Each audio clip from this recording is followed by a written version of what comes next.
Êxodo, capítulo 38. Fez também o altar do holocausto de madeira de acácia.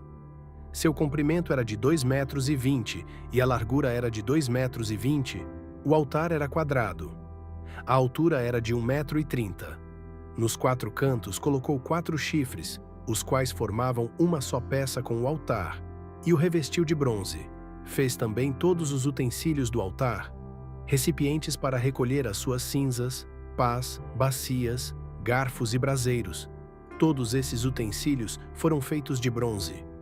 Fez também para o altar uma grelha de bronze em forma de rede, do rebordo do altar para baixo, a qual chegava até o meio do altar. Fundiu 4 argolas para os 4 cantos da grelha de bronze, para que nelas fossem passados os cabos. Fez também os cabos de madeira de acácia, revestidos de bronze. Passou os cabos pelas argolas, de um e de outro lado do altar, para ser levado. Oco e de tábuas o fez.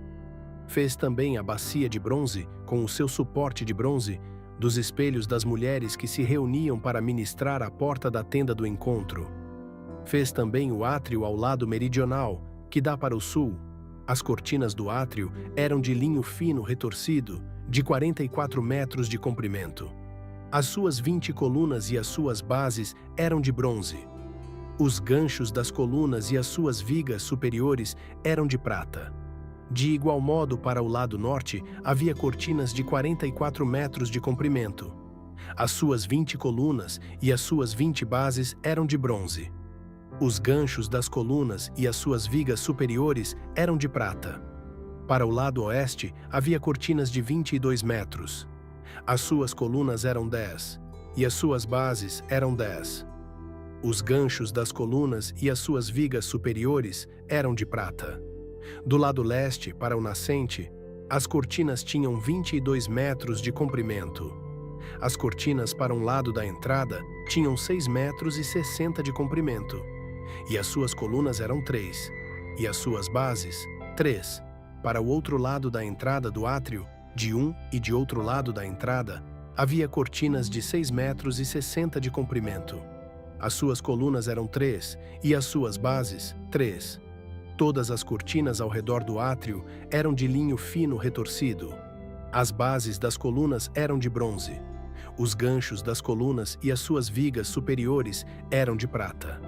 O cortinado da porta do átrio era de obra de bordador, de pano azul, púrpura, carmesim e linho fino retorcido. O comprimento era de 8,80 metros e a altura, na largura, era de 2,20 metros, segundo a medida das cortinas do átrio.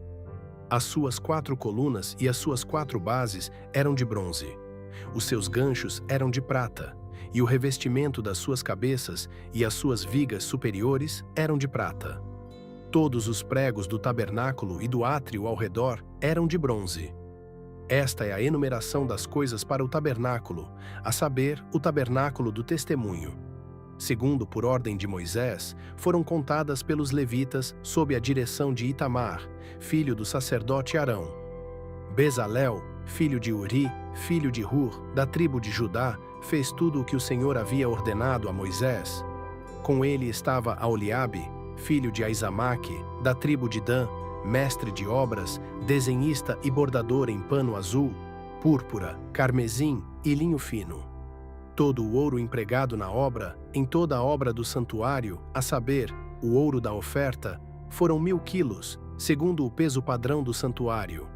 A prata dos arrolados da congregação foram 3.421 quilos, segundo o peso padrão do santuário, 6 gramas por cabeça, isto é, metade do peso padrão, segundo o peso padrão do santuário, de cada um dos arrolados, de 20 anos para cima, que foram 603.550.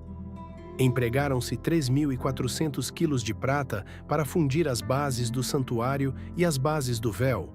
Para as 100 bases, 3.400 quilos, 34 quilos para cada base. Dos 21 quilos de prata que restaram, fez os colchetes das colunas e cobriu as suas cabeças e lhes fez as vigas superiores. O bronze da oferta foram 2.400 quilos.